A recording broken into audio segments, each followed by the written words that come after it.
Good morning everyone and welcome to today's Catechism question. Today our question is, why was it necessary for Christ the Redeemer to die? To help us answer this question, I have created us a maze. Let's go and have a look.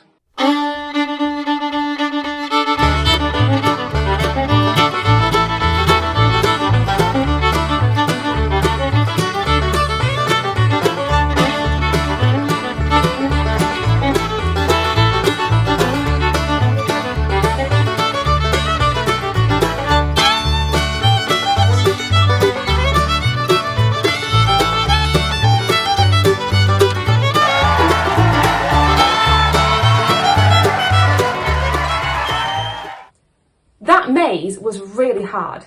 There was only one way to get from the start to the end. But how does that maze help us answer today's question? Why was it necessary for Christ the Redeemer to die? Let's head out into my garden to find out. Sometimes myself and my son play a game called The Floor is Lava. Have you ever played that game? Well, I'd like you to imagine that the garden here is hot, boiling lava. And I need to get from us to God. But there is only one way. Can you see what it is? It's these stepping stones. As we move across the stones, on each stone we're going to see how Colossians 1 verses 22 to 23 helps us to answer our big question. Once you were alienated from God and were enemies in your minds because of your evil behaviour. But now he has reconciled you by Christ's physical body through death to present you holy in his sight, without blemish and free from accusation, if you continue in your faith, established and firm, not moved in the hope held out in the gospel. Stone number 1 says we were enemies of God and far from him. Stone number 2 says Christ died to free us from the punishment we deserve and makes us God's friends. Stone number 3, he freed us so that we can live holy lives. And stone number 4, only Jesus could do this, and only through his death. There was no other way. We have got there. We have managed to get from us to God.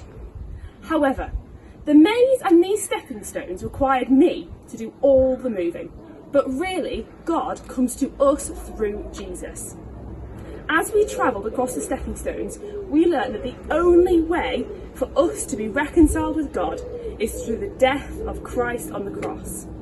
This is why it was necessary for Christ, the Redeemer, to die.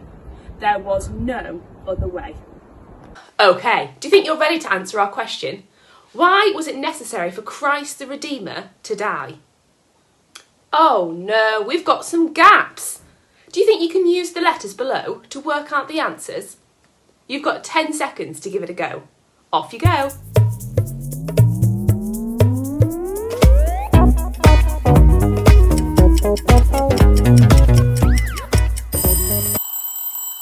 Great. The answer is Christ died willingly in our place to deliver us from the power and penalty of sin and bring us back to God. Well done if you got it. Now it's time to go and learn it.